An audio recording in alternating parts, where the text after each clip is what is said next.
I may be falling in love with another guy. I'm posting here because I can't talk to anyone in my life about this. I, 19M, am starting to like a guy, and I don't know what to do ABT it. Okay, so without getting too specific, I'm at NYU on a full ride scholarship as part of the engineering program, and I'm not from the city. I chose this school cause it was the best one I got into at the most affordable price, and post-grad, I plan on moving back to California so I can eventually start a family. I've always had pretty realistic goals. I want to make 250 to 300K, buy a nice house in a good suburb, and raise children. Here, I'm surrounded by people with huge, glorious aspirations, and it's really changed how I see things. My roommate is a Nepo baby who was born and raised in Manhattan and has a network of similarly rich, white, artsy New York friends. Seeing how they live has been really eye-opening. For context, they go to fashion shows, parties in the Hamptons, underground concerts followed by fast food with $800 champagne, and on more than one occasion, they've taken impromptu intercontinental trips to places like London or Paris.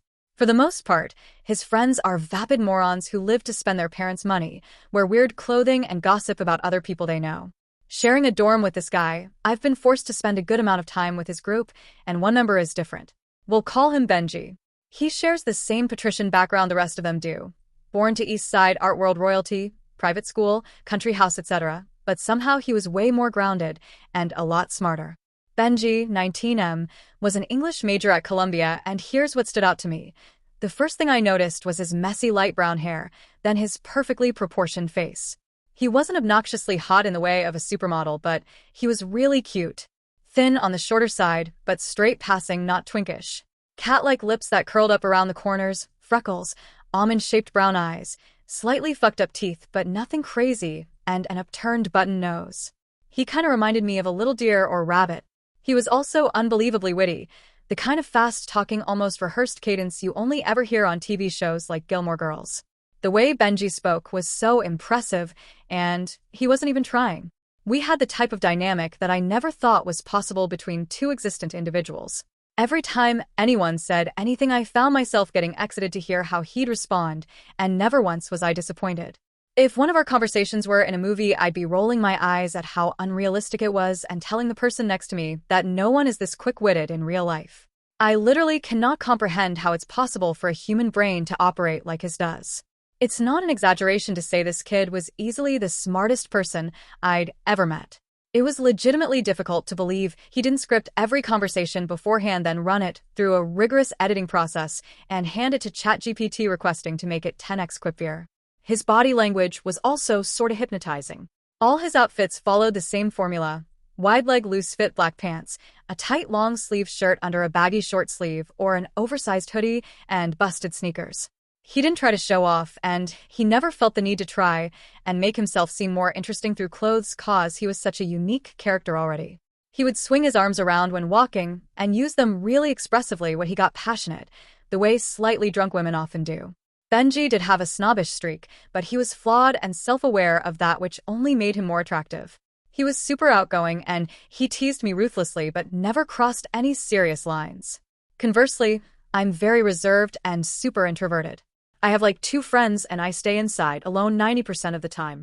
I'm very average looking, tan, ordinary features, sometimes mistaken for the son from American Housewife by people I don't know, if that's helpful. I do get attention from pretty girls sometimes, and visually maybe I'm good looking, but socially I'm a bit of a loser. Anyways, I've always been straight, except then I started to catch feelings for Benji. They didn't start out romantic or sexual, I just really liked him. I always try my best to play it cool when he's around. I tell him to leave me alone and that he's annoying, but he knows I don't mean it. Benji has exposed me to a totally different way of living. He wants to be a poet, and I think he can. He's a really talented writer. I'm learning so much about what it means to really live life, and my old dreams feel kinda lame now. I don't know how to tell my parents I want to stay in New York and have this epic lifelong adventure, and I'm not sure how to explain that I'm falling in love with another boy when it doesn't even make sense to me yet.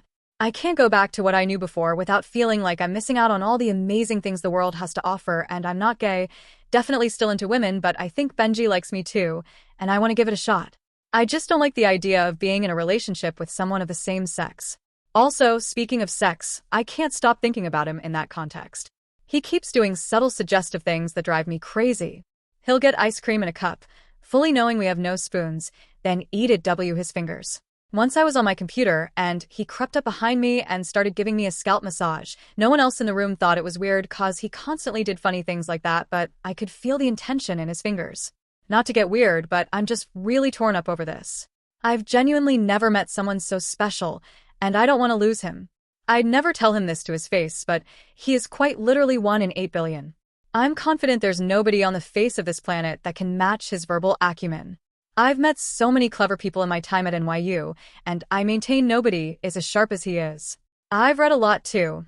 I may not be a savant when it comes to literature, but in my opinion, his work is as good, if not better than many of the most heavily lauded poets in the historical canon.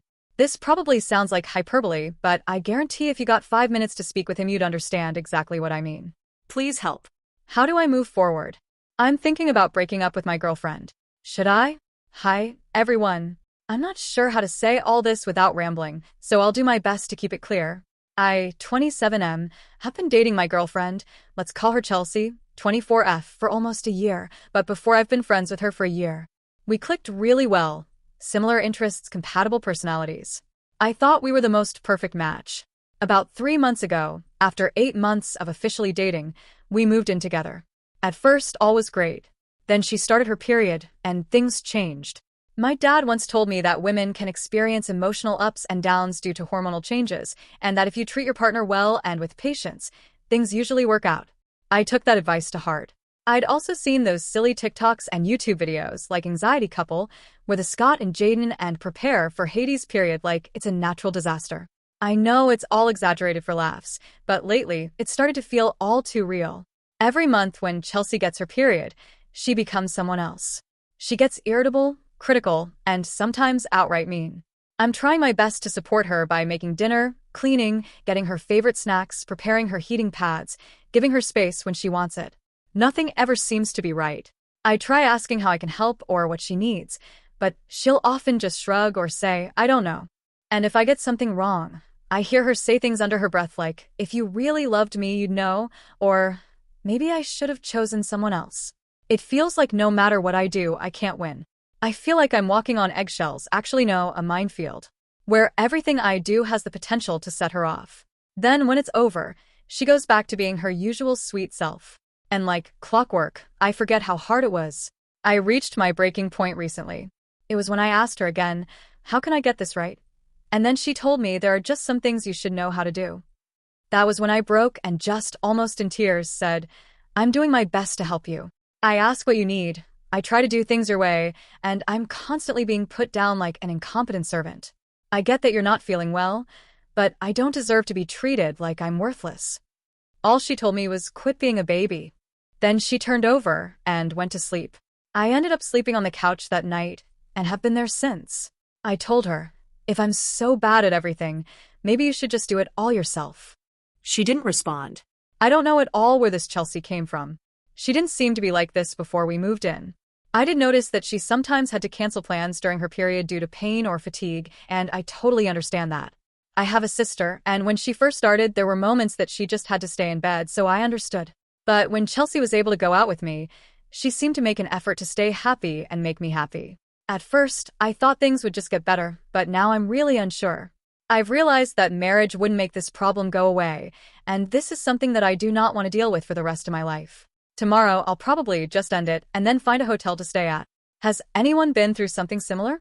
Should I just break up with her? I really need advice. I fell first, I don't even know why. I just felt like I wanted him, I wanted to love him and change him. May 23rd, 2022, when we started talking, I made him feel that I liked him. He didn't flirt with me at first, but as time went on, he started to get interested. And yes, something happened to us after 5 months of talking or flirting. That night was the only time we got the label that we were official. He has girlfriends, I knew that from the beginning, but I told him that it's okay as long as they know their boundaries with each other, and I don't want him to have a girlfriend with his ex or something they used to have. I asked him several times and asked for assurance on that matter, but he kept giving me the same, and he replied that he doesn't have any friends who are his exes. He gave me his account, but before I open it, he told me not to read his girlfriend's group chat and each other's PMS. I was surprised and overthought because of that, because why would he forbid me from reading his girlfriends, right? But he replied that it was just for privacy, because his girlfriends talk about their sex lives. I, being stupid, still respected that because I love them and trust them anyway. But last year, I only found out that his girlfriend was his ex. I was very suspicious because in the last dream someone told me that he had an ex, and he is still his friend until now, but his face was blurred, short hair. That girl was the only one who treated me like my BF. She commented on the TikTok vids of the girl, who is always appearing on my FYP LOL. I found out about that thing because I saw in the convo between my ex and his cousin the printed pics of them posted on their wall in their house in Ely. When I found out that night, he was in Ely on vacation. I opened up to him right away. I wasn't angry. I just asked why he hid it from me. I asked him why he lied even though he knew it would hurt me if he found out. He also knew that was my deal breaker, including cheating. But I was only hurt more by his answers. He told me that it was my fault that I was hurt because I was still messing with his account. He was getting a divorce, but I begged him not to leave me. I forgave him just so he wouldn't leave me because I loved him. I was so devastated that night. So devastated. He even fought me instead of apologizing and explaining. But even though that happened, I still forgave him because I thought it was over. I just thought about it and took to heart what he said he loved, not his exes or anyone from his past. He just didn't say the girl was his ex because they were just kids. WTF, really? I was so traumatized by that thing to the point that I never opened his Facebook account again, just so I wouldn't see him again, and find out because I really loved him so much. I think he was too much. It took a few months before he cut off his girlfriends. I begged him to do it, but it took months before he did. I said he cut off only his ex, but he decided to cut off all of them. I also saw that he was adding and accepting any girl, as in all girls. I told him to stop because it's not good, and it's called micro-cheating. He agreed that he would stop. A few times I saw him like his ex's post on IG. I told him about it, and that I was hurt because he was his ex. Why did he keep reacting? Even his ex-crush liked his post, and I also saw him write, "Happy birthday" on the comments section. He had a classmate in grade 10. He admitted to me that they used to be friends with benefits when they were in grade 10. But he only admitted it when I caught him teaching the girl to float when they had an outing with their classmates. I got jealous of the girl because she was so close to him, like she used to hang out in my ex's room. I also saw that there was a story on the girl's FB on my ex's phone, and there was a stolen pic. Shutek. My ex never did that to me before I told him. They also had coffee together and picked me up on his motorbike and made me the passenger princess in the car, even though I told him I was uncomfortable with the girl. And another thing, the girl used to agree to be a hookup with a boy, so that was really flirty. The time came when he got off, unfriended her on FB, and unfollowed her on IG. But even though he did that, he still included their pic together in the annual dump. She was also his partner during their prom. I ignored all that. I let it go because I loved him. I also believed in his promises that he would never hide things from me again that he knew would hurt me, whether big or small. This year, it seems like the wind has changed. A lot has changed in him. Some things have gotten worse and some new things he does that hurt me. He was always drinking. He went to the bar, even though I told him not to go to any bar. He let me sulk that night. He kept going because he said it was embarrassing for his team because it was his GF's birthday. They were in Baguio at that time. The next day when they broke up, the account of his ex's friend, came up in suggestions on Insta. There was a story, so I clicked on it because I felt different, like there was something. When I opened the story, the girl was at the bar. Her story was a pic of alcohol on the table. There was no face on anyone's face, but I still asked my ex. She denied it. She said she hadn't been with him. So I missed it because I don't have any solid proof that they were together. By the way, the girl's brother was the one my ex was with at that time, so the feeling that he was with the girl was really strong. During the Holy Week, he went on vacation to LEU again. He went to a coffee shop with the group that he also went to the bar with. The next day, the girl's account showed up again with a story, so I clicked on it again. Her story was a pic of foods and drinks that were the same as the coffee shop where my ex went. When I opened it to him, he didn't deny it. Because after all, that proof is already very strong. I was really upset. I told him I had nothing else to offer him because he was able to hide that thing from me. He was always flirting with me, but the next day he broke up with me. He said he was fondling me, but I still didn't budge. He said he didn't want to hurt me again, so he wanted to end our relationship. I was the one who was stupid and begged, even though I was the one who was hurt because of what he did. Another thing that has changed about him is his updates. He doesn't say much even though he wasn't like that before. He does things and goes places, but he only tells me after all that. Of course, I begged him not to do that because I'm worried and waiting for him. It's better if he says goodbye before he does, so I know he's safe. He was angry at first, but I gradually made him understand that I was just worried. But I don't know, he was fine today, but tomorrow he was gone.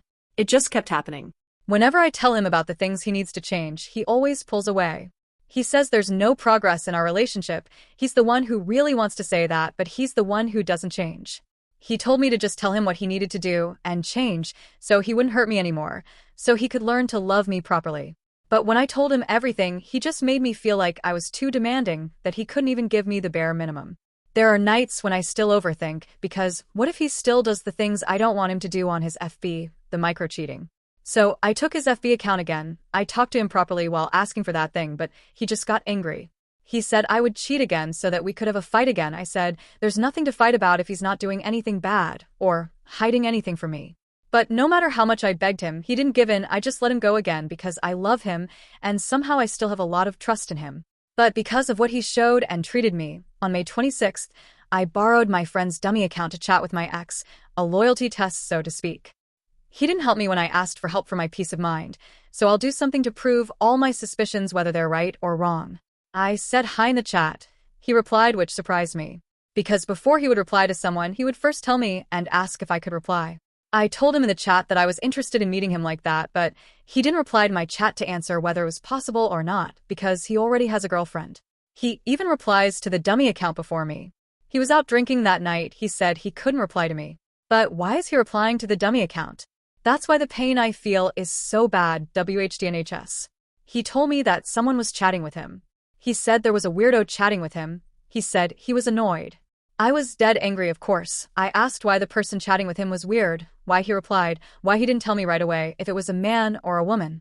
But all he told me was that he thought he knew someone he knew because they were mutuals on my dummy account.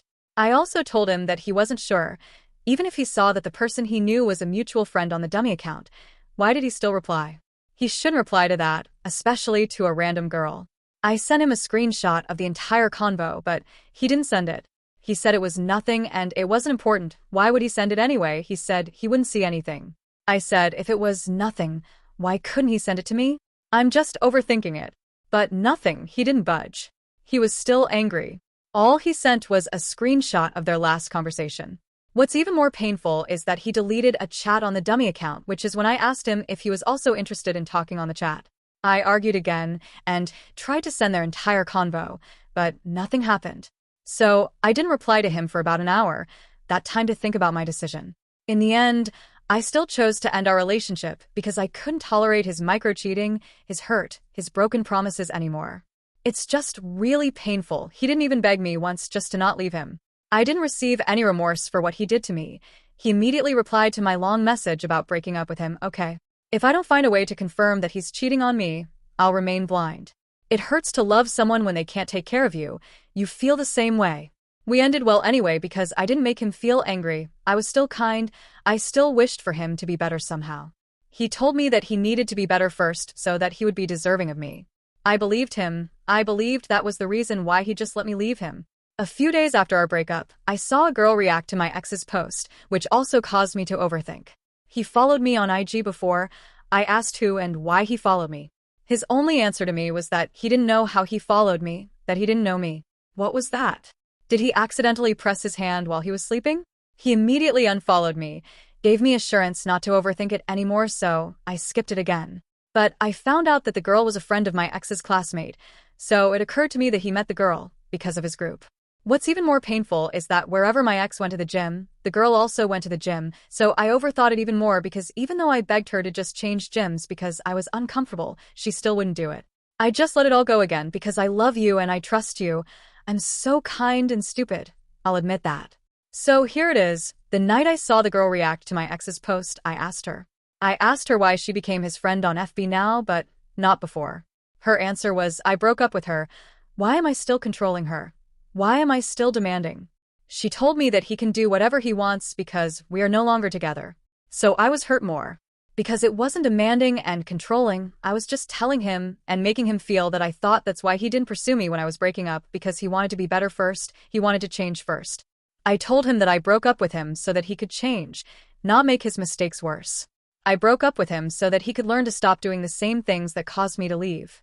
But nothing, no matter how much I tried to explain it to him, nothing happened. So, I feel so betrayed. He also told me that he was tired of waiting for me. So like this, my parents are strict because I'm an only child. I'm really not allowed to have a boyfriend, but I fought for him because I love him. My parents accepted our relationship. They just don't like us seeing each other or going out. They only like it when there's an occasion. So of course I agreed anyway because I also wanted to be with my ex when it was just the two of us, so we could enjoy it more because there were no parents watching. He told me that he couldn't surprise me. He was like that. We did it. He managed to surprise me. He managed to come to my house even though he didn't tell any of my parents. So what is he saying now? Did he forget everything? If we compare our previous years to this year, we actually see each other more often now. So there's a part of me that doesn't believe he couldn't wait for me anymore, which is why he didn't pursue me when I broke up with him. I admit that I haven't moved on yet. Even though he cheated on me so much, I still love him. I can't delete our pictures on social media. I haven't told anyone. Only the two of us know about our breakup. I can't tell my parents because I can't even tell anyone I know. But he managed to delete his post. He featured me with him. The very night I broke up, it was that easy for him. Should I call it quits with my friend of 9 years? I've, 22F, been friend someone, let's call her Jane, 22F, for nearly a decade. We got close in school because we were both minorities. I was a girl of color at the time, they were a gay male, in a mostly white conservative religious school.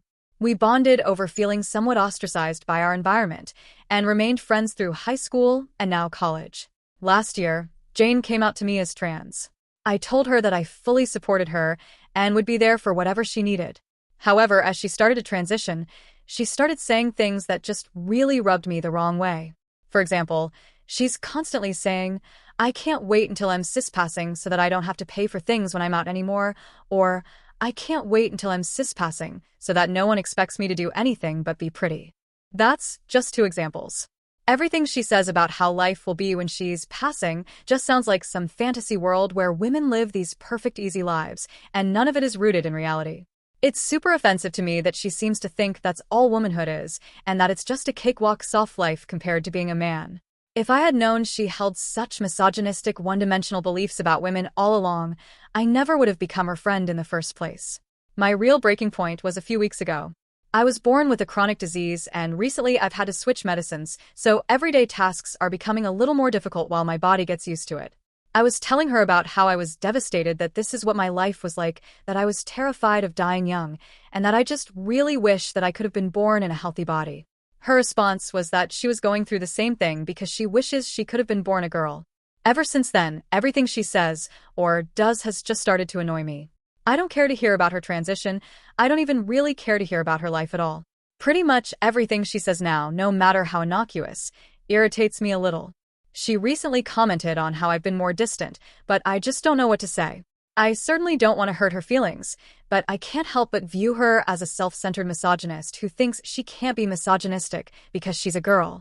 On the other hand, I know that I have an issue with letting resentment build up instead of addressing things that bother me as they happen. Also, I don't know if my feelings might be inherently rooted in transphobia. I've always thought of myself as progressive and would never invalidate anyone's identity, but I'm not so arrogant that I think I was immune to my rural Southern conservative upbringing. I'm wondering if I have some underlying biases that are contributing to me not really wanting to be friends anymore. Should I try to make our friendship work? If so, any recommendations on how? She wants to meet up in a couple of days before I leave our hometown for the summer, so I'd like to know if I just want to call it quits or tell her how I've been feeling by then. Edit. Please don't be mean or transphobic in the comments. I still care about my friend and want the best for her. I'm just seeking advice on how to approach a sensitive situation from people who can be impartial. And for the people in my DMs calling me names for posting this or saying I'm rage baiting, perhaps you have the privilege of knowing older people who can share wisdom with you that aligns with your values when you're in complicated situations. I don't. People treat me like I'm a bi-romance option in a video game, but not friendship material, and I am getting creeped out by it. So I'm looking to expand my social circle, and I have been running into this isolating experience where people will pretend to be interested in friendship, but then later claim romantic interest. Then when I don't want to, they often keep their distance or act sulky. When I Google this, it is always women who have this problem when dating men.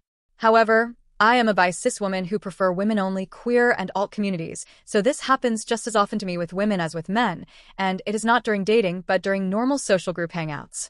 Another problem related to this is that I cannot tell new friends or random strangers that I am not single. I have had a stalker for several years who has behaved in a very threatening manner at the very suggestion that I have a boyfriend with a child. Phone calls from Child Protection Services, meeting up after dates, etc. And so, I have pretended to be single for a while. So telling people I do not know very well is not an option. If I did not have this stalker, I would have gone in the other direction and worn a fake wedding ring. The way people tend to confess romantic interests seem disrespectful to me in ways I think is difficult to explain. Being considered dating material is supposed to be a compliment. But if I had to describe this vibe and how I feel people treat/perceive me, I would say I feel like the romance option in a sexist video game. If they describe me as anything in their love confessions, I think I sound indistinguishable from a body pillow or the personified embodiment of a hug. Nice, warm, calming, caring, kind. Whereas with people I know who have actually been deeply in love with me, or my friends, seem to think of me as having quite a strong personality. Most people who come onto me after I've been trying to meet new people, not saying there's such a thing as leagues, but there are usually clashes of either personality, age, or interests. They never ask me about my own preferences in a partner, or take heed of any warning signs. If I confessed a murder to them, or of having a kidnapping dungeon, they would probably just ignore it. I am not flirty. Nobody ever touches me unless they are truly clueless. I guess I still somehow communicate that I don't want sex. This happens with most people I have just met. People who are already in a relationship, the one type of person I try most to befriend, still have use for me because they know someone who they think need a feminine girl main love interest. Gay men? Most who develop friendships with me turn out to be bi, or they're too lonely to tell the difference anymore. Some move quick, some take it slow, but almost all do it eventually. This has been creeping me out after a while. I get this cloying feeling a lot when I'm around new people, and I have to reject another person who does not care about me, again, and I have to act like this is a sensitive topic for them, over and over and over again. I do not believe this is because of only the romantic interest, but because of the way this intersects with my gender. I am treated coercively because I am a woman, even if the coercion is romantic instead of sexual. There is also sometimes a controlling or manipulative aspect to it. The really bad ones will find some area where they can help me out and then confess romantic interest before ever giving me whatever help I need. Because of this, I don't ever see people in private or one-on-one anymore. I just wait until they want to date me, then reject them. Rinse, repeat with a new person. They also sometimes have a distorted view of me, and they feel just fine taking it out on me. They expect me to coddle their insecurities. I have thought if this is because I seem insecure, but most people's description of me makes me sound like the opposite. Still, I am very, very sensitive and know I come across this way at the very least, and several episodes of mistreatment has bothered me during this. I am developing friendships, but slowly. But I need to figure out how to make normal, slowly developing friendships based on mutual interests, without having people expecting me to date them or their friend, and us both wasting our time. If I can do this without leaving the queer community, this would be great. If not, I will have to leave most queer and alt spaces to at least get some straight women friends. Just moved into our new flat, and neighbors are trying to intimidate us. My partner and I have been working incredibly hard to renovate and slightly extend a small flat in London. Our neighbors on one side have been difficult from the start. It's a family with a fairly quiet son and an extremely loud and confrontational daughter, early 20s, who portrays herself as an upcoming grime rapper. I often hear her swearing and shouting from her garden whilst I've been here doing some works. The last I heard was her screaming at her dad saying those neighbors have built this wall, and I have to look at it every day. I should be in a mall in Dubai filming content like, my mate's not looking at this shit. You need to get me a ticket. The wall is part of the extension and is totally within the guidelines of the properties in this area. All fully approved despite the dad threatening to take me to court at the start as he said he did have the power to stop our work and that it would be a bitter pill to swallow, but it's just one of those things, and he's done it before. It has cost us thousands in party wall agreements and has always been very above board. From the start I apologized for the building noise from the few months of works and always been as friendly as possible. They have tried to disrupt our works at every opportunity, shouting over the fence. This past week we have finally started to move over some personal items to get in. Both my partner and I have put everything we have into this move over the past 2 years, preparing and saving for a deposit. Last weekend, a dent has appeared on my car. I have a gut feeling it was the daughter but cannot prove it and haven't any CCTV installed yet. As I was carrying some bedding for us to stay for the first night today, the dad comes out, and I have the most bizarre interaction. He stops me in the street, my arms clearly full, and asks if we are staying soon. The reason being that we should get our flat blessed by a priest, as there are spirits that haunt the place that won't be happy we are here at all. He continues by saying the last person who lived here died in the property and was very attached to the house. I tried to laugh it off as it was so awkward, and he said it's no laughing matter. Most people who have tried to live here have only lasted a year or so before they couldn't take it anymore. He has never mentioned anything like this before. Then the daughter comes out and is instantly aggressive and confrontational, shouting, "Oh, look who's come out of there hiding." And I said, "Nice to see you, who's hiding?" And she was like, "You are hiding anywhere you can, but don't worry, we're just next door, and you'll know we are there, trust me." I just said, "No one is hiding." Very creepy behavior and felt like an attempt at intimidation. It's a real kick in the teeth as my partner, who has also worked incredibly hard on everything, now feels unsettled, and it's our first home together. The neighbors have even acted strangely to her visiting parents who were helping us move in, boasting about how many properties they own. The daughter announced to us that she has a music studio and will make sure that she plays loud music all night to keep us up, then just walks away. It seems the whole family is extremely immature, and we are apprehensive about being bombarded on our doorstep from day one. I think keeping records and just being as uninteresting as possible to them is a start, but I'm honestly not too sure what to do as our flats have a connecting wall, and as I'm typing this, the daughter has her heavy bass speakers blasting on the other side. I don't want them to have the power to taint what has been such a long and difficult process for us both, moving into our first home together. Am I wrong for telling my disabled landlady I won't help her around the property anymore? About 8 months ago, I was in need of a place for myself, 32M, and my fiancé, 25M, to go, and one of my acquaintances, 51F, offered us a deal. She would pay the utilities in a house she owned, and in exchange I would do certain chores for her around the property to get it ready for Saul. She's physically disabled, hip and ankle replacement, so she can't do a lot of manual labor for herself. The total cost to her in utilities monthly is slightly under $350, and she basically got me as a free contractor. We agreed that this arrangement would last for 1 year, at which time my fiancé and myself would be financially stable enough to get our own place. The issue started about a month after I moved in. To make it short, she has a habit of asking for a small favor that turns into a large task that turns into a day's worth of work or more, and has no respect for people's work or school schedule. I work anywhere from 40 to 60 hours a week, and my fiancé is pursuing a bachelor's at an accelerated pace, so we're always busy. We originally agreed to about 10 hours of labor a week, and that escalated to pretty much any time I'm not physically at my actual job. Now, what she does is come up with convoluted multi-day projects. Right now, she wants a chicken coop built, and whenever she thinks I'm off work, she starts calling and texting to make sure that as soon as I'm in the driveway, I'm working on tasks for her. She also gets angry when I have other obligations to take care of in my time off. She's hinted several times that she would probably evict me and my fiancé if we didn't keep up with her task list, and we won't have enough savings for another 4 to 6 weeks to step out into our own place. She knows this, and always makes these comments when she knows we've had an emergency that affects our savings, buying new tires for our vehicle, missing work for funeral. Today, I was working on her chicken coop despite being sick. She doesn't care and has been angry all day. I didn't do it yesterday evening when I got off work, and I overheard her telling one of her friends that she thinks my fiancé and I are losers because we don't have our own place and we are too lazy to do the work they need to do to keep the one I'm giving them. I immediately stopped work and told her that we're such losers, she can find someone else to do the work for her. My fiancé thinks I've opened the door to retaliation, and I need to apologize to keep the peace. I told him that she's talked down and treated us like garbage long enough that I can't deal with it anymore, but he thinks we should just tough it out for another few weeks. Am I wrong for going off on her and making it possible that we get evicted? Update: a couple of hours ago, the lady that my landlady was bad-mouthing me to called me and told me that I'm not the first person my landlady has done this to. Over the last 15 years, according to this lady, my landlady has screwed over 4 or 5 families, targeting down on their luck blue-collar men who are willing to trade work for rent that she normally meets through her church. She offers them a place to stay in exchange for them remodeling or repairing a house she owns, gets as much as she can out of them, and then starts harassing them to avoid fully delivering on her end. One of these people was this woman's son, which caused a rift between the son and his mother because she didn't know who to believe.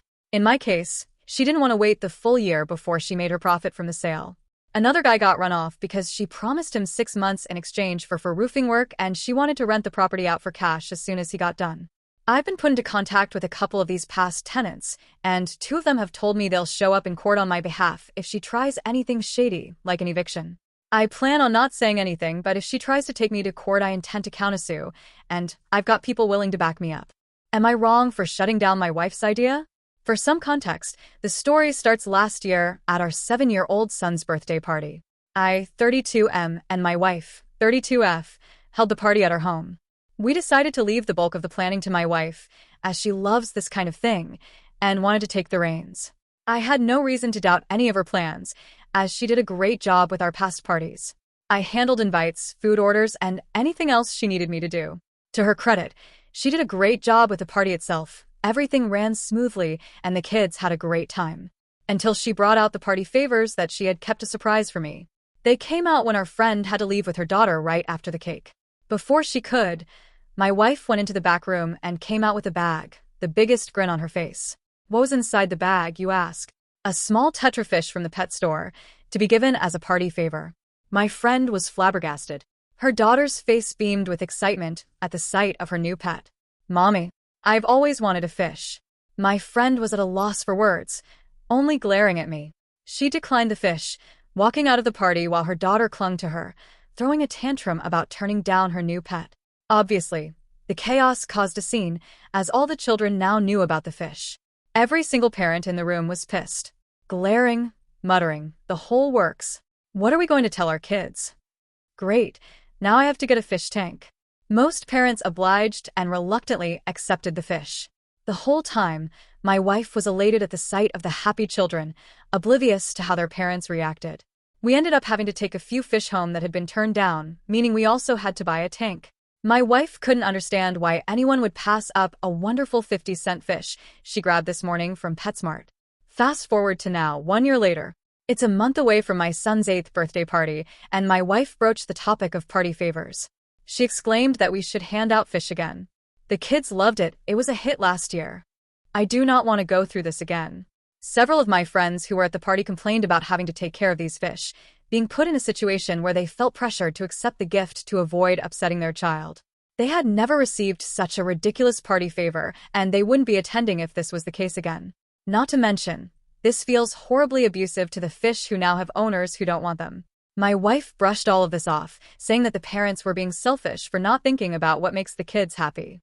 She apparently didn't notice anyone upset at the party, only focusing on how the kids felt. She's calling me controlling, saying she doesn't even want to plan the party if she can't have this her way. All of her small group church friends agree with her. I don't want to upset my friends by putting them in an unfair situation, but I don't want to upset my wife because she truly does enjoy putting these events together. So, am I in the wrong for telling my wife not to buy party favor fish? Am I wrong for refusing to lower the rent of my aunt and uncle's house that I bought because of revenge? I will try to make this as shorter as I can, and also forgive me for my English, but it's not my first language. So I never had a good relationship with my uncle and aunt because they always considered me a freak, a cold freak, a joke, a robot, and the list goes on. All of this because of my syndromes and issues. I was diagnosed with this when I was 5, and yes, they makes me cold, monotone, calculative, and mostly of all I struggle a lot to show my emotions, recognize other people's emotions, and I never understood sarcasm. On the only other side, I'm just good with numbers, I have a good photographic memory, and I'm pretty good with organizing things. But this all hate for my aunt and uncle started when I took my first degree in economy when I was 17, and to them it was all impossible, and somehow I didn't deserve it. I never understood why all this hate for me, because it's not like I'm like this because I'm like this because I'm like this, and I can't control it. Simple as that. But anyway, I put all my efforts and focus on finding something I would be good at, and after my first degree, I was hired into my tech company, and now years later I'm the chief financial officer. So money isn't an issue for me, and I always helped my family when they needed it. I helped everyone but not them. And I think they never accepted this, and mostly of all were always rolling their eyes and scoffing when at family celebrations someone pointed out how I helped them financially and how grateful they were for my help. But coming to the main point of this post, my aunt and uncle got into financial trouble after they fall for a secure investment that will make us billionaires, and invested all their money for it. As you can imagine, it was a scam, and they lost everything. They couldn't afford to maintain their house and refused to take out a loan by saying loans are for idiots. So they lost their house and now are staying in a condo. Here comes the thing, I always dreamed about getting revenge on them for all the years of mocking, disrespect, and devaluing my achievements, so I decided to buy the house. But after I did, I told them what I did. And obviously for them, it was an extremely good opportunity, for once in their life, to pretend to be sweet with me to convince me to give them their house, and I played along. I told them that I would be more than happy to do this, but they would pay rent for it, and the rent wasn't cheap. €2,000 a month, which actually isn't that high in my country. The thing is that my family now is pressuring to lower my rent and saying stuff like, you should forgive them, or you're just being vindictive, or again, don't be childish and be the bigger person. And maybe are the years of the nonsense hate I received from them that are making me so unforgiving, but I don't know what to do. So, Ada for not lowering my rent, or I should lower it and be the bigger person. Edit. WTF? I didn't expect so much people under my post, so I want to thank you all for sharing your opinions and thoughts about this. I just want to make one thing clear, so I'm sure to not let anything out. My family always told me to ignore my uncle and aunt during the years to not create drama and all this stuff, and as one of my uncles said, everyone keeps telling me that they understand that I'm hurt and I want to pay back, but just no one wants to be involved in this mess, and this is why of their reaction. And the last thing is that my uncle and aunt would have no problem to pay rent if anyone else would have bought the house, but since I bought it, their pride is the only thing that is holding them back to just accept and move on. But like I said, I'm conflicted if lower the rent or stand my ground, because yes, I have difficulties on showing emotions, but I'm not a robot, and revenge is one of them, and I just want them to pay the guy they hated so much and admit they were assholes in all this years for hating me without any reason. PS to guy that asked me this, you're right, I'm not neurotypical. Thanks to you all. Update. So my aunt and uncle made clear they didn't want to pay rent to a freak like you, so I did what many of you said in my previous post, and I decided to sell the house. To be honest, the house right now, it's under a few renovations, and with those according to my friend, whose is a real estate agent, the house will definitely increase the value, so I'm even about to make a good profit from this whole situation. But the thing that changed isn't this, but is that now my whole family is backing me up for my decision after I showed them the text where they clearly refused and are saying that I did the right thing, because if they don't want to pay rent at a right price that I proposed to them was their loss, not mine. So finally, they all opened their eyes, and from this new situation, my aunt and uncle are doubling down by saying that now everyone is against us because the cold freak couldn't just give us back the house without being childish. Actually, their efforts of doubling down are laughable because they don't have the support that they imagined, and the fact that no one tries to guilt-trip me anymore is driving them crazy. So I did what I thought was right. They refused so their precious would be sold because of their entitlement. I hope this is the last post of this absurd circus, and want again to thank you all for your support. Am I wrong for yelling at an in-law after she threw a drink in my face? I, 50M, was at a beach house reunion with my wife's family. I was not drinking that night, but everyone else was. One of the teen boys was discussing abortion rights with his cousin, my stepdaughter. He is a member of the Young Republicans Club. My stepdaughter is very liberal. They were having a spirited but respectful conversation next to me. At some point, they asked me what I thought about abortion. Now I'm a political independent, and I see the abortion issue from both sides. The biggest problem with the whole thing, as I see it, is both sides argue different issues, which is why there is no resolution in sight. So I told them that. I said, you're arguing that a fetus is a baby and that a baby should have right to life, while you're arguing a woman should have a right to control her own body. You'll never get anywhere if you don't first agree on what the abortion issue really is about. I probably should have left it at that. But I continued. For example, is abortion just another word for murdering a baby? I'd like to get agreement one way or another on that first. Even if it is, it doesn't mean we can't allow it. We allow murder for other reasons like self-defense or, in some states, euthanasia. The teens were okay with my question and starting talking about it. But that's when things got ugly. The Young Republicans' mom, my wife's cousin, 50F, walks up to me, screams something indecipherable, and throws a drink in my face. I lost it. I jumped out of my chair and was like, WTF? I yelled at her at the top of my lungs, and we went back and forth for a minute or two. I don't recall exactly what I said, but it included a lot of cursing and a reference to her being a B word. I may have asked her why my comment hit so close to home with her. She yelled back too, as the rest of the family just stared like deers in the headlights. It ended with me disengaging and walking away, although I think I threw a chair off the deck and onto the sand. I grew up in a house with a yelling mom, so by the next day, I was cool about it and chalked it up to the cousin being drunk and perhaps upset her son is conservative. His dad is very rich, and likely conservative too. I thought she owed me an apology for starting the whole thing, but my wife thought I owed her one for yelling, and some family is now telling my wife I need anger management therapy. I am usually cool and calm, but having the drink hit my face did spur me to get upset. New downstairs apartment neighbor, kid loves to scream. Is my way of handling it reasonable? I've been a tenant at my current apartment for 2 years. The apartments are the nicest in my area, and I pay quite a good chunk in rent monthly for a studio. Everyone in my building has been pretty chill. There's 8 units total. Occasional one-off things, but nothing serious, until recently. Old downstairs neighbor left. New downstairs neighbor moved in shortly after, about 2 to 3 weeks ago. Main problem is her kid cries pretty much all day and has a tendency to scream quite a bit. The crying isn't something I'm interested in bitching about, but the screaming definitely warrants addressing because it's clear she's not trying to teach her kid to not scream. It seems more behavioral, not a newborn screaming. I can see the screaming becoming a bit of a problem in the long run. Is it reasonable to tip my landlord/apartment off that this is what I'm noticing, and if it becomes a problem in the future I'd like to address it? I feel like it's reasonable because it creates a track record. Update. About 3 weeks ago, I decided to start recording the screams of my neighbor's 3 to 4 years old kid and reported it to management. Management talked to them, and the downstairs neighbor would work on it. The neighbor the next day then made a retaliatory complaint about me saying I walk loud. I'm on the top floor. She's on the bottom. The neighbor left for 9 days and took the kid somewhere else. I thought, wow, maybe they broke the lease and now I'm free of these gremlins. But something in my heart told me, this isn't over yet. These types of people are just too dumb and too self-righteous to leave without a fight. So me, expecting a war, purchased and installed 2 Nest cameras inside my apartment which pick up audio and video 24/7 with cloud storage for 10 days. Yes, I was that sure that I was dealing with a reckless person and had to protect myself. When she got back about a week and a half ago on Monday, May 19th, boy did she come back with a vengeance. She started pounding on my floor, her ceiling, with a broom handle or something at all hours of the day. Not because I was overly loud, because she was retaliating against the complaint I originally made, and she was annoyed. Every time she would bang, she got me more footage.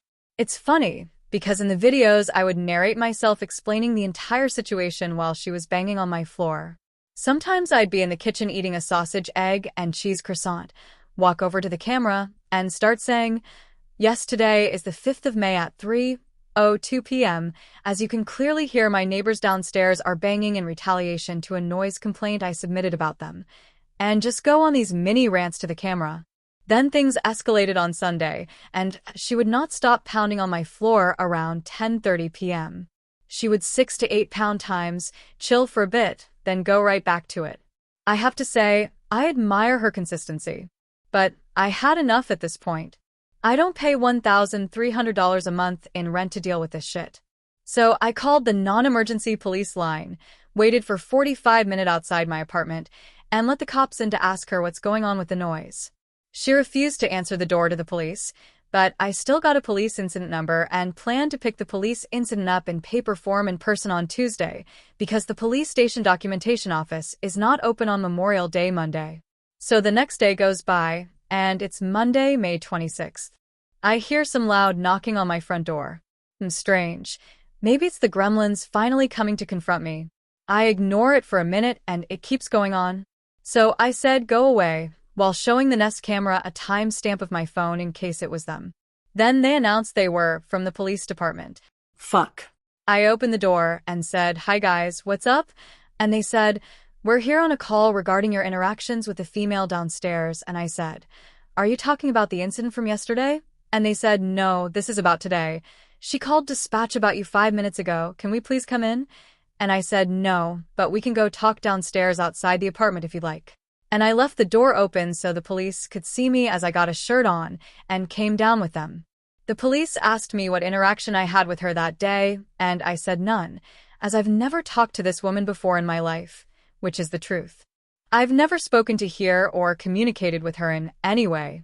Then they said that she called dispatch and said that I was intoxicated, that I had threatened her from my patio, that she was a single mom with a kid, and that we had a relationship together. This is a domestic dispute setup. So I showed the cops the video footage of what I was doing for the past hour, literally chilling with my cat, giving him those beloved belly rubs and tidying up some stuff in my apartment from 2 angles. They let me go in 5 minutes. That was on Monday. The next day, on Tuesday, I went to the police department and got a copy of both police incidents, as well as getting her full name from the incident. I also contacted my friend, who is a county prosecutor and a lawyer, and retained him as my lawyer to start work on a cease and desist letter. He also mentioned she tried to set me up for a domestic dispute because our county has a rule where if it's a domestic dispute, they hold you for a minimum of 24 hours. I then went to management and alerted them that they have a tenant who's been pounding on my floor, providing them all documentation, written notes from Google Docs, videos from Google Drive, and they did not give a shit. They literally said, "Can we just all have a meeting about this? I'm sure we can work it out." At that moment, I knew how fucked I was. I've been a tenant here for 2 years, plead my case for 20 minutes to prove my innocence and how bad this other tenant was, and their main reply was, "Let's all have a meeting together, hee." So I said, "Sure, I'll bring my lawyer.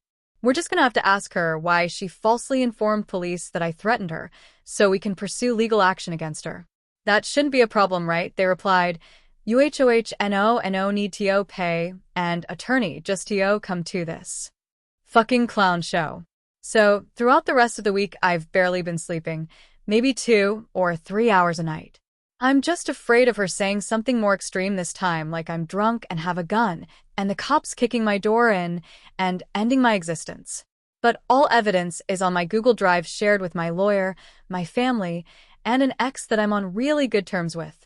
I've instructed them if I do get jailed or swatted over this, to sue everyone into oblivion and have provided so much documentation they'll have a strong case. My lawyer also finished with the cease and desist letter, which I'm sending to the gremlins below today through certified mail. Then I'll be pursuing symbolic damages via small claims court, suing them for $5 for 5 different reasons, $1 a reason, then building a bigger lawsuit against them. I'll also be attempting to work with the police to get a charge against them for false informing. I have promised myself and whatever entity is out there in this universe that I will make this woman desolate for trying to ruin my name, frame me for something I didn't do, and potentially jail or have me harmed by police. If it's the last fucking thing I do, I will pursue this to the furthest realms civilly and lawfully. For now, I am fully prepared to move if she does not move by the end of next week, since management is not doing anything. That's pretty much the end of this update. I'm sure I'll have some more news in a few weeks. My neighbor keeps trying to break into my apartment. So here's a fun little mystery from my building. Every single day, morning and evening, at 5 a.m. and again at 10 at night, like clockwork, my neighbor tries to open my apartment door with the handle, like it's his. No key, just a firm jiggle of the handle before he realizes it's not opening and casually walks away. For context, I'm a 22-year-old woman living alone. He's probably in his 50s or 60s. Not super chatty. Talks to himself a lot, though. Like, full conversations. Alone. Also, and I swear I'm not making this up, when he leaves his own apartment, he closes the door and then rings his own doorbell. Every time. No one ever answers. I have so many questions. At first, I thought, honest mistake. But the thing is, he's been living here longer than I have. So, he should know which door is his. Right? But we are now weeks into this daily routine. Sir, I promise you, this has never been your apartment. It wasn't yesterday. It won't be tomorrow. And yet, he persists. Like maybe one day, the stars will align, and suddenly the door will open and he'll walk into a parallel universe or something. I've decided to slip a polite little note into his mailbox, something friendly but clear, just to say, "Hey, please stop trying to open my door. Thanks." Maybe that'll be the end of it. Or maybe he'll just start knocking for good measure. Who knows? I'm considering leaving a note on the door. A sign? Something like, "Still not your door, champ." Or just embrace the chaos and start waving through the peephole every time he tries. Well, folks, we've had progress? Maybe. Sort of. Here's what happened. After my last post, I left a little note in my neighbor's mailbox. Friendly tone but clear message. I then proceeded to live my little quiet life until the next day, when, plot twist, he knocks on my door. At the exact moment I hear knocking, I know it's him. Call it female intuition or whatever. So I open my door. I smile. Say hi. Like everything is all right. I'm a nice neighbor, you see? He asks me if I'm the one who put a note in his mailbox, and then proceeds to tell me, very insistently, that it's not him. Not once. Not twice. But multiple times. Like a gaslighting remix on loop. I tell him I hear his door open, and then a few seconds later, my handle wiggle. He smiles, shakes his head, and says nope, wasn't him. So I play it cool and drop a casual. It actually wakes up me and my boyfriend. Because hey, being a woman living alone next to a strange door enthusiast doesn't feel amazing. Still, he denies Everything. So in the name of peace and survival, I smile. I'm the nice neighbor here, remember? Say I must have made a mistake. Hope he doesn't mind. Really sorry for the trouble. And close the door. I then proceed to check my locks. Not once. Not twice. Honestly, I lost count. And just a quick note for those worried about my safety. I see you, protective internet strangers. I have 2 locks and a chain on the door, and I never forget to lock it. I even check it multiple times a day when I'm home. We're staying safe and paranoid. The ultimate combo. Now here's the fun part. This morning, for the first time in ages, no door handle rattle, which strongly suggests, yeah, it was him. surprise. I'm really not. A miracle? Or maybe he really walked into a parallel universe. But my bet is, he just realized I knew what he was doing. But because there's always one, around 4 in the morning, I heard him open and close his door. Twice. Like full door theatrics. Open, close, lock, repeat. Not quietly. Not once. Twice. So while he's no longer touching my door for now, let's make a bet. How long will it last? I'm taking guesses. He's still apparently living out some kind of nocturnal hallway ritual. Don't ask me why. The hallway spirits, maybe? Or OCD, as many of you suggested. So, yeah, we're celebrating small wins. For now, my door gets to rest in peace. Let's hope it stays that way. And let's all repeat it together. Some doors just aren't yours, buddy. Sister-in-law and brother-in-law, 35, just had their first baby, and while they were in the hospital for the past few days, they asked me and my husband, 32, who don't have any kids, to go over to their house 3 times a day to walk and feed their dog. We both share one car and have busy jobs, so we drove back and forth in between our meetings and work this week to take care of their pets. We understand that they are busy with their newborn, but a simple acknowledgement or thank you text would be nice. We would send them updates and they would respond with haha or tell us how many times their dog poops, but never follow up with any sort of acknowledgement or thank you. When my husband called his brother this morning to ask when they were coming home, he got annoyed and said they are still in the hospital for a few more hours and he needs to check up on his pets again. My husband told him, maybe not in the nicest way, he was heated, that a simple thank you text would make me and his parents feel appreciated for helping out this week and gifting his wife with flowers/balloon after her delivery. My brother-in-law did not receive this feedback well and went off about how he could have asked his friend to help with the pets. He didn't think it was a big ask and said they already received tons of flowers/balloons and don't need more. His excuse was that he is busy with the baby, has not been getting good sleep, and just because he doesn't express his appreciation doesn't mean he doesn't feel it. He said my husband won't understand until he has kids of his own. For context, my BIL and SIL have always been spoiled and entitled. In the past, they have never said thank you when they received gifts or when my mother-in-law delivered them food. They are takers and live in delusion. They believe we should be honored they chose us to help them. Everyone should be at their beck and call, and the whole world stops to serve them when they are having a baby. We have lives too, and it feels like they're taking us for granted. They said we should do things for them out of the kindness of our hearts and without expecting thank you in return. You can't force someone to feel or show appreciation, and now I'm sure whatever ounce of gratitude he may have felt is completely gone. So, am I wrong for asking for a simple thank you when they just had a baby? Edit. Of course, we asked my SIL how she and the baby were doing and stopped by to visit them. It was a normal delivery with no complications with the baby.